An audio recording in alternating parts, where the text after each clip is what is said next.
সালাম আলাইকুম ভাইয়া। ওয়ালাইকুম আসসালাম। ভালো আছেন? জি, ভালো আছি। আপনার নাম? আমার নাম জিসান। জিসান। জি। এখানে কেন আসছেন? এখানে আসছিলাম শাকিব খানের এই যে তুফান মুভি দেখার জন্য, রায়হান রাফির। তুফান মুভি। তো তুফান মুভি আপনি দেখছেন? তুফান মুভি দেখলাম। কেমন লাগছে আপনার কাছে?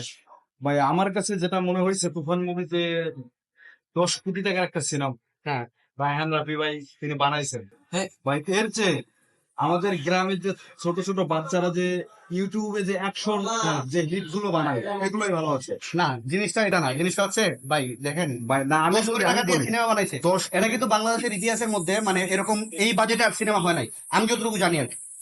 বাংলাদেশের যে সিনেমা যে আছে যেটা বাংলাদেশের যে সিনেমাগুলো আমরা ইতিপূর্বে দেখেছি তার চেয়ে মোটামুটি এখানে আমরা বলতে পারি যে এটা হচ্ছে অনেক 10 কোটি টাকা। হ্যাঁ, অনেক বেশি অনেক বেশি হিউজ কিন্তু অ্যামাউন্ট। হিউজ অ্যামাউন্টের যে আমরা যে অ্যাকশনটা পাবো হ্যাঁ। হ্যাঁ এটা ছবির তুলনায় ভালো হয়েছে, মানে বিগত যে সিনেমাগুলো আছে ওগুলোর তুলনায় ভালো হয়েছে, বাট মানে 10 কোটি টাকার যে সিনেমা 10 কোটি টাকার যে আমরা যে অ্যাকশনটা পাবো সেই দিক দিয়ে কিন্তু এটা অনেকটা পিছিয়ে আছে।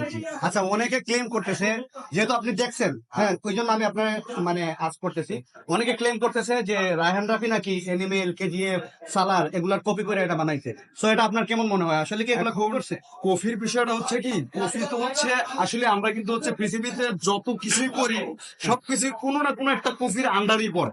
হ্যাঁ। সো আমি যেটা বলতে চাচ্ছি এখানেও কিছু না কিছু একটা কফির আন্ডারে পড়ছে আমাদের কাছে মনে হয়েছে, বাট আপনি যেটা বলছিলেন যে হচ্ছে সিনেমাটা কেমন, হ্যাঁ। আমি মনে করি 10 কোটি টাকার যে সিনেমা সেই দিক দিয়ে অনেকটা পিছিয়ে আছে।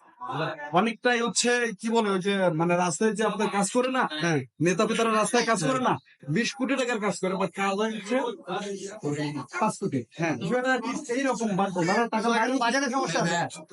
টাকা মাইরে দিছে ওইটা না, বাট ওনাদের যে 10 কোটি টাকার মুভি এই মুভিটা হচ্ছে মূলত 10 কোটি টাকার 100 দিতে পারেন। রায়হান রফি ভাইরে আমি সম্মান করি, বাট তেনার কাজগুলো অনেক ভালো, বাট আমি মনে করি আমাদের আরো কিছু দেওয়া উচিত ছিল, আমাদের আরো কিছু দেওয়া উচিত। আর এই সিনেমাটা আমার কাছে মনে হয়েছে যে আমাদের গ্রামে যে ছোট ছোট বাচ্চা পোলাপান যে ইউটিউবে যে অ্যাকশন মুভি অ্যাকশন সিন গুলো বানায় ওই অ্যাকশন সিনের এটাই হচ্ছে আমি আমার দেখার সবচেয়ে বড় বিষয়।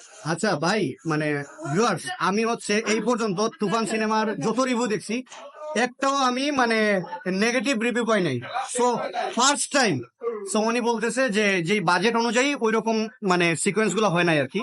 সো দেখতে থাকুন, সামনে মনে করেন 5:30টার দিকে শো শেষ হবে। সো আরো রিভিউ নিয়ে আসতেছি।